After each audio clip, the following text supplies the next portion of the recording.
Mirë se vini në video trajnimet e Alpha Soft Solutions për burimet njerëzore dhe pagat. Në këtë video trajnim do e shohim se si t'i konfigurojmë politikat e kompanisë, përkatësisht pagat e punëtorëve në bazë të statutit dhe në bazë të orarit të punësimit të punëtorëve. Për ta bërë këtë, shkojmë tek politikat e kompanisë dhe klikojmë në butonin politikat e kompanisë, ku do të hapet forma e cila na mundson konfigurimin e këtyre politikave. Këtu do e shohim se si t'i konfigurojmë ditët e pushimit, të hyrat, kontributet dhe tatimet e punëtorëve, si dhe ndalesat e tyre në kuadër të ligjit dhe në kuadër të politikave të brendshme të kompanisë. Konfigurimi i pagave të punëtorëve bëhet në panelin Pagat e punëtorëve dhe bëhet në 3 faza: në konfigurimin e të hyrave të punëtorit, në konfigurimin e kontributeve të punëtorit dhe në konfigurimin e ndalesave të tyre.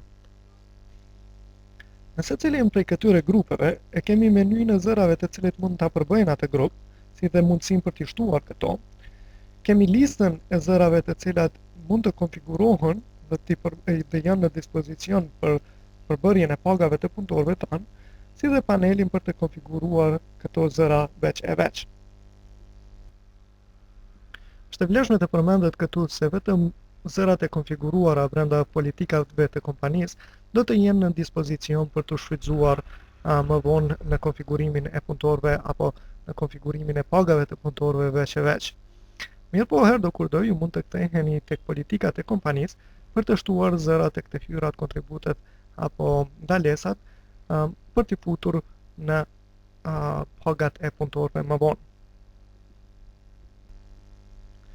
Tani në listën e të hyrave do e shohim që në mënyrë të paracaktuar e kemi zërin paga bazë. Ky zër nuk mund të fshihet nga lista e të hyrave, mirëpo mund të llogaritet në 2 mënyra. Mund të përcaktohet në 2 mënyra. Është shuma e paracaktuar mujore, e cila do të thotë që për secilin punëtor vendoset shuma mujore dhe është mënyra e zakonshme e llogaritjes pagës bazë. Në anën tjetër mund të selektojmë edhe pagën bazë në bazë të orës, ku mund të përcaktojmë ratën për orë.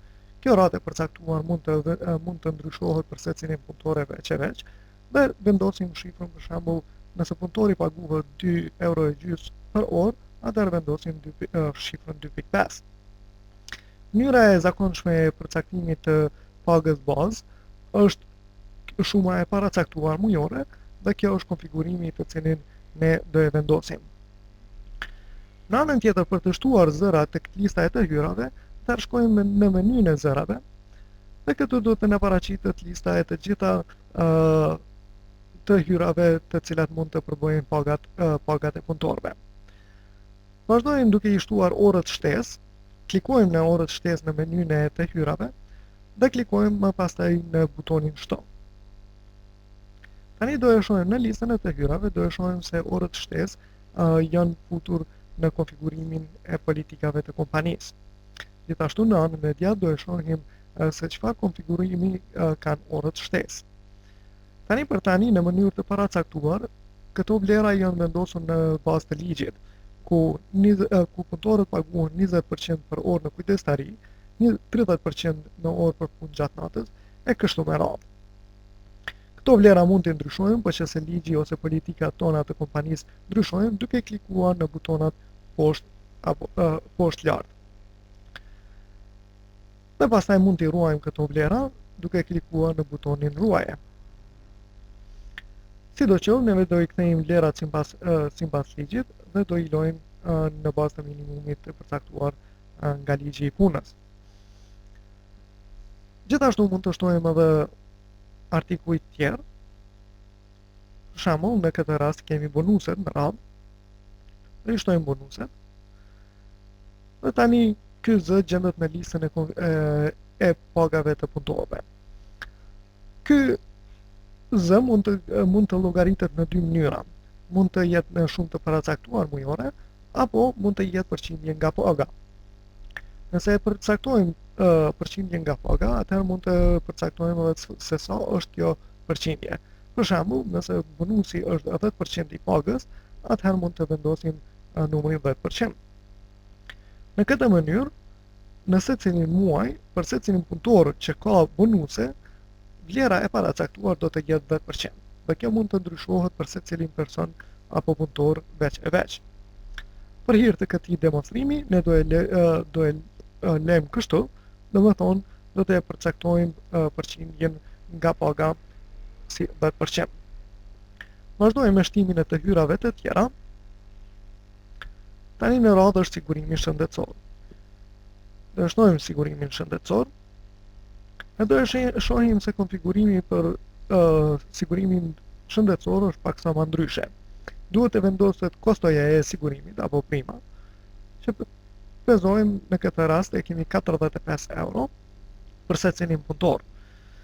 Gjithashtu vendosim se sa janë kontributet e punëtorit në sigurim, ndërsa sa është kontributi i kompanisë në këtë sigurim shëndetësor të punëtorit. Vlerën e kontributeve nga punëtori dhe kompania mund ta bëjmë në anë të përqindjes apo në anë të shumës fikse. Pezojmë nëse vendosim shumën fikse ku punëtori kontribon 10%, atëherë 10 euro, atëherë në mënyrë të automatike vendoset që kontributi i kompanisë do të jetë 35 euro sipas kostos. Gjithashtu mund ta vendosim në bazë të përqindjes, ku mund të themi që punëtori kontribon 25%, ndërsa në mënyrë automatike kompania kontribon 75%. Gjithashtu këtu mund të përcaktojmë se kush e mbar tatimin, a është kompania që mbar tatimin apo është punëtori. Nëse punëtori mbar tatimin mbi sigurim, atëherë e largojmë tikun. Nëse është kompania ajo që mbar tatimin, atëherë vendosim tikun këto. Nëse kompania është ajo e cila gjithashtu kontribon në sigurimin shëndetësor të punëtorit, atëherë është e zakonshme që kompania dhe të mbartë edhe tatimin. Prandaj neve do e lejojmë këtë tikun këtu të tregojmë që kompania mbar tatimin. Tani nëse ruajmë këtë konfigurim, do e shohim se në mënyrë automatike tek ndalesat është futur sigurimin shëndetësor dhe shuma e përcaktuar është 11.25 euro. Sipas konfigurimit të sigurimit shëndetësor, ku kontributi i punëtorit në të është 11.25 euro. Tani do vazhdojmë tutje për të konfiguruar rimbursimin.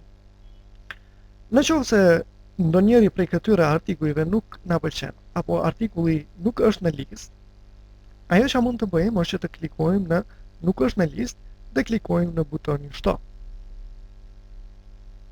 Kjo do të na e hap këtë formën e re, ku mund të emërtojmë të hyrën, pezojmë rimbursim për telefon. Ose do vendosim vetëm telefon, ndërsa duhet të zgjedhim edhe metodën e llogaritjes, se si do të bëhet kjo llogaritje. Do e zgjedhim si metodë e rimbursimit dhe do e ruajmë këtë. Tani në listën e të hyrave,